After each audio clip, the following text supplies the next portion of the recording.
2-week-old baby contracts meningitis from common item most people don't realize is dangerous.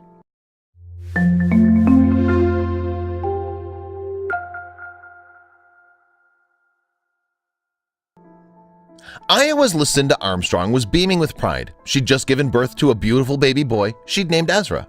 Weighing 9 pounds, the little fella appeared healthy as could be, until one day in May of 2014. On the day in question, Ezra just wouldn't stop crying. Now, this wasn't Lucinda's first rodeo. She had another child at the time, a 2-year-old daughter, and she knew the difference between hungry cries and something's wrong cries. These were the latter. There was another telling sign that something was wrong with her 2-week-old. Her skin had turned bright red. Later that night, Lucinda took the baby's temperature and she just about fainted. Ezra's temperature had reached inferno levels of 102.6 degrees. So Lucinda and her husband packed Ezra and their daughter into the car and rushed to Mercy Hospital in Council Bluffs, Iowa. At the hospital, doctors and nurses poked and prodded at Ezra, administered all kinds of tests, and studied the baby's symptoms. Finally, a spinal tap revealed the cause of his crying, and the diagnosis was as serious as could be. Poor Ezra had an infection of the brain, meningitis. This was a life-threatening illness even for adults. There was no way that Ezra's 2-week-old immune system could fight off the brain inflammation on its own. Doctors at Mercy Hospital referred Ezra to the Children's Hospital and Medical Center in Omaha, Nebraska, where a pediatric doctor, Dr. Carrie Simonson, took a closer look.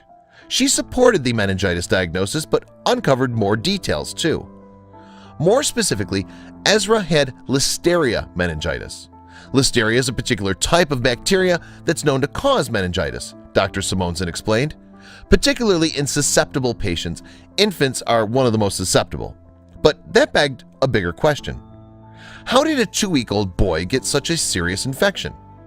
Most babies get it around the time of delivery from their mother, Dr. Simonson said. The mom won't become clinically ill because of her normal immune system. So how did Lucinda pass it along to her baby? And more importantly, would Ezra survive it? Doctors told Lucinda that her baby boy was in pretty bad shape, but they weren't about to give up on him. They prepared antibiotics and pumped Ezra full of fluids, hoping to beat back the infection. At just 2 weeks old, Ezra was drinking 4 ounces of water every 2 hours. Beyond being in terrible pain, the little tyke was clearly dehydrated. If Lucinda and her husband waited any longer, Ezra might not have had a chance at survival. They said we probably would have lost him if this would have gone untreated, Lucinda said. Luckily, through those fluids and antibiotics, doctors provided Ezra's immune system the support it needed to fight off the infection. But the most shocking part of it all was that Ezra's infection was actually preventable. The Listeria bacteria had been transmitted to him from his mother during the birthing process. There was one very simple reason why, and every new mother should know about it. Plenty of people know the obvious do's and don'ts of pregnancy. Don't smoke or drink, wear comfortable footwear, and make sure you're taking your vitamins and staying hydrated. But there's another rule that expecting mothers must be aware of. Things like refrigerated meats and cheeses, Dr. Simonson pointed out, deli products that are served cold. These everyday foods in Lucinda's fridge could have been the cause of her poor newborn's pain. I was sitting here thinking about it, Lucinda said, and I just broke down in tears because I think of how bad it could have been if it would have gone untreated. If we wouldn't have thought anything about it at the time, we could have lost him.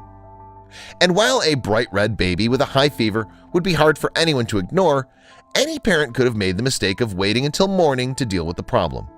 Lucinda had some advice for that hypothetical mom.